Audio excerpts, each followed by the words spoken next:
Chris Sewall here, baseball card collector, investor, dealer in that order.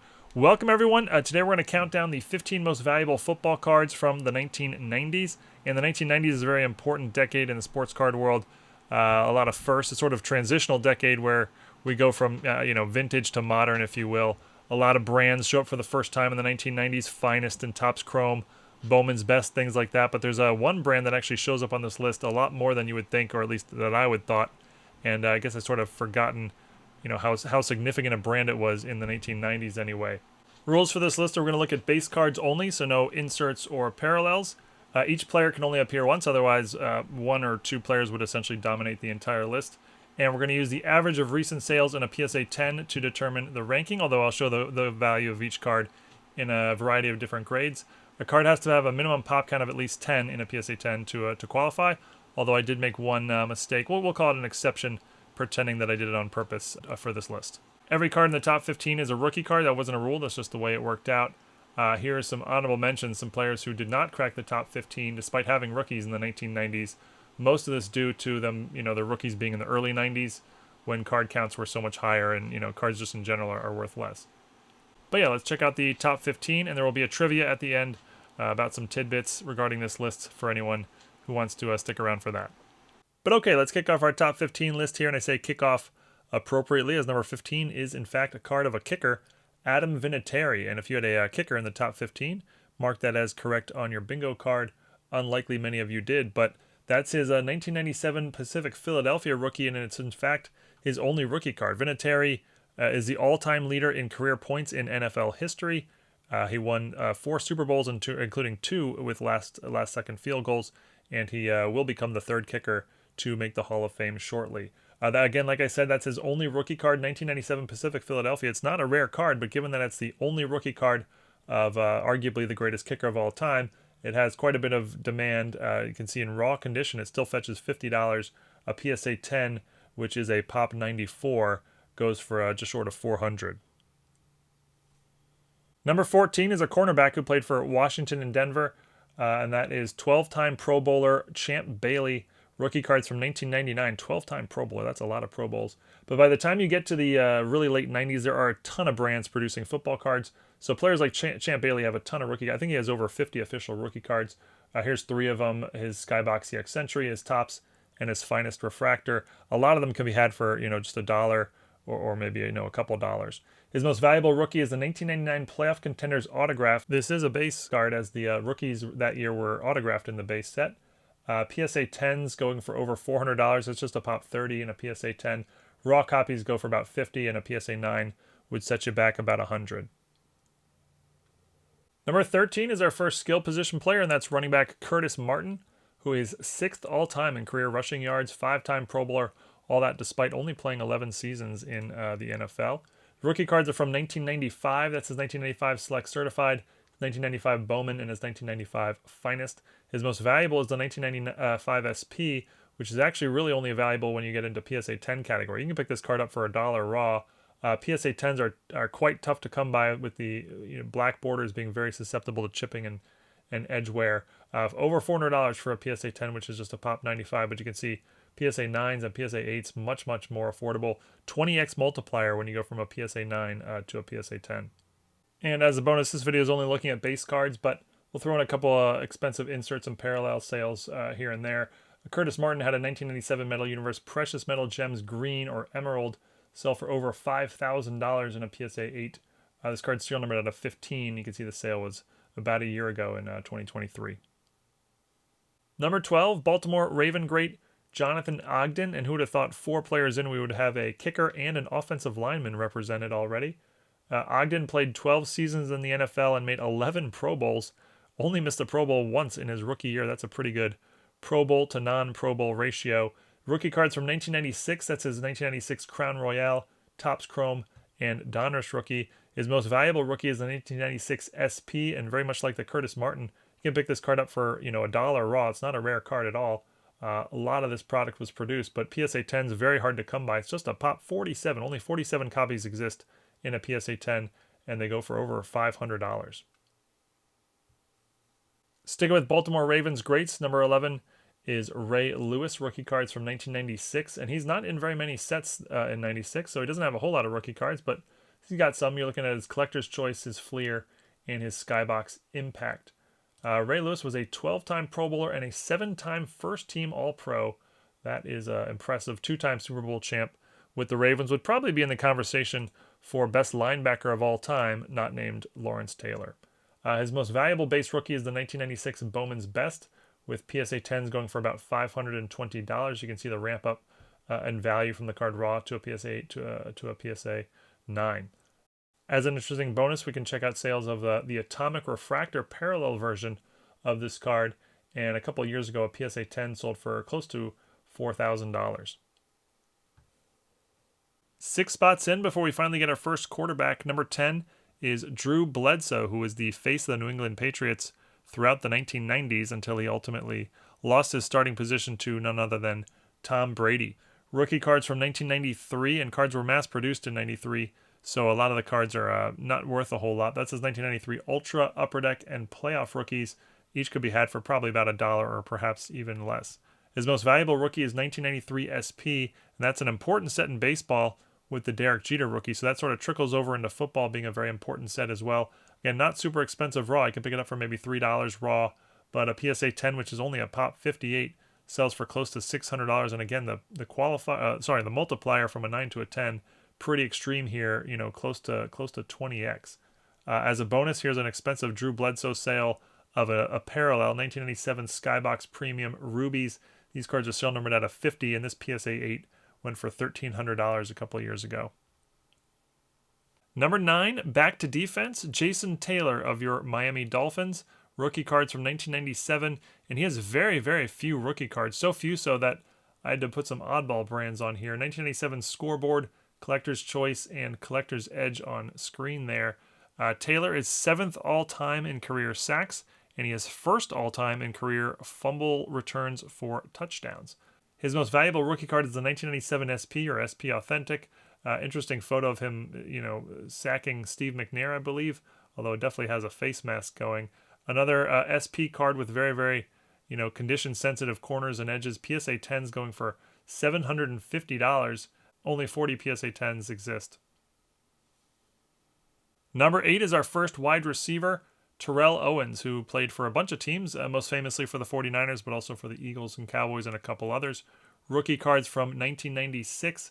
That's his 1996 Stadium Club, Bowman's Best Refractor, and Finest Rookies on screen there.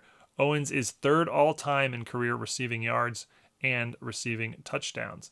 His most valuable rookie is the 1996 SP. I'm sure you're noticing SP popping up quite a bit here. Another card where raw copies are just not very expensive. You can pick this up for maybe $5 or so. But a PSA 10 is much harder to find and much more expensive, going for about $760. Bonus sale here of a parallel. Terrell Owens had a second-year card, 1997 Metal Universe Precious Metal Gems Green or Emerald. Same set as the Curtis Martin we saw earlier. This PSA 5 copy sold a year ago for just short of 5 figures. Number 7 is our second running back, and that is Edgerrin James, rookie cards from 1999. And James was a catalyst on those early 2000s Colts teams with Peyton Manning and Marvin Harrison.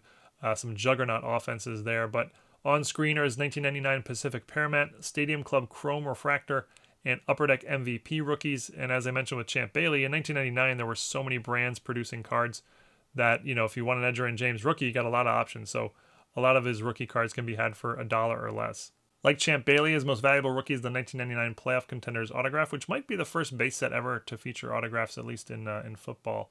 But this is the one where I made the mistake, or exception, as it's just a pop 7 in a PSA 10. Only 7 copies of this card exist in a PSA 10, and it sells for about $900.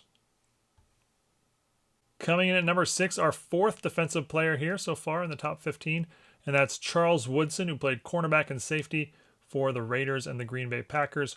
Won a Super Bowl, a 9-time Pro Bowler. Rookie cards from 1998. That's his 1998 Ultra, Bowman, and Flair Showcase on screen there. His most valuable rookie card is 1998 SP Authentic. This is one of the first serial numbered rookie baseball cards ever. These cards were serial numbered out of 2000, which by today's standards doesn't seem like a very low serial number, but by 1998 standards, that was a pretty rare card, and you can see very, very few of them survive the test of time, at least in PSA 10 grade. Only 32 copies in a PSA 10 exist, and it sells for over $1,000. Number 5 is the all-time rushing leader in both career rushing yards and rushing touchdowns in NFL history, and that's Emmitt Smith, whose rookie cards are from 1990. One of the few cards you'll see on the list here from the early 90s, as that was the junk wax era when everything was mass-produced and card values generally are a lot less. But Emmitt Smith does enough here to crack the top, not just 15, but top 5. His rookie cards there on screen: 1990 Fleer Update, Pro Set, and Tops Traded. His most valuable rookie is a 1990 Score Supplemental, which is essentially like a Score Traded set. And PSA 10s go for over $1,200. There's a lot of them. Pop 800, or at least a lot compared to other cards on this list. Raw, it would cost you about $50. And bonus listing, how about another PMG? But look at this sale: 1997 Metal Universe Precious Metal Gems Green or Emerald. Same set as the previous two we've seen. This one's a PSA near mint plus 8.5. Remember, these are numbered out of 15.